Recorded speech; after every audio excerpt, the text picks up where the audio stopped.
आज आम्ही बनवली होती कैरीची मस्त चमचमीत चटणी आणि ती पण पाट्यावर। ऍक्च्युली लास्ट टाइम आम्ही गावाकडे गेलो होतो आणि तिकडे पाट्यावरची चमचमीत भाजी खाल्ली आणि ती इतकी आवडली आणि ते ऐकून मम्मीने माझ्यासाठी हा विलेज डेकोरचा पाटावर वंटा पाठवून दिला आणि हा इतका अमेझिंग पॅकेजिंग मध्ये आला, डॅमेजचं तर काही टेन्शन पण नाहीये आणि याला मी किचन ओट्यावर सुद्धा ठेवू शकते। खूप दिवसांपासून मला हे घ्यायचं होतं आणि फायनली ते आलं। मी खूप खुश होते आणि आज आई त्यावर कैरीची चटणी बनवत होत्या, तर म्हटलं चला तुमच्यासोबत सुद्धा याची रेसिपी शेअर करावी। हा जेव्हा नवीन आणल्यावर वापरायचा कसा, त्याला सीझन कसं करायचं हे पण तुम्हाला माहिती करून घ्यायचं असेल तर मला कमेंट्स मध्ये नक्की सांगा। सगळ्यात आधी ओलं नारळ, कैरी, मिरची, लसूण आणि पुदिना आणि कोथिंबीर आधी आईंनी याला छान असं बारीक ठेचून घेतलं, म्हणजे वाटायला सोपं जाईल।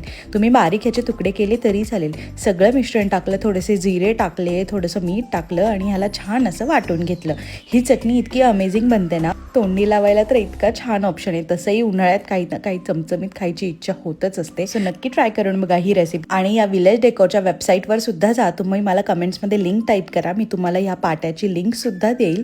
आणि यांच्याकडे अजूनही खूप भरपूर छान छान गोष्टी आहेत। ट्रेडिशनली मातीपासून बनवलेली सुद्धा खूप आकर्षक भांडी आहेत। सो नक्की एकदा वेबसाईट चेक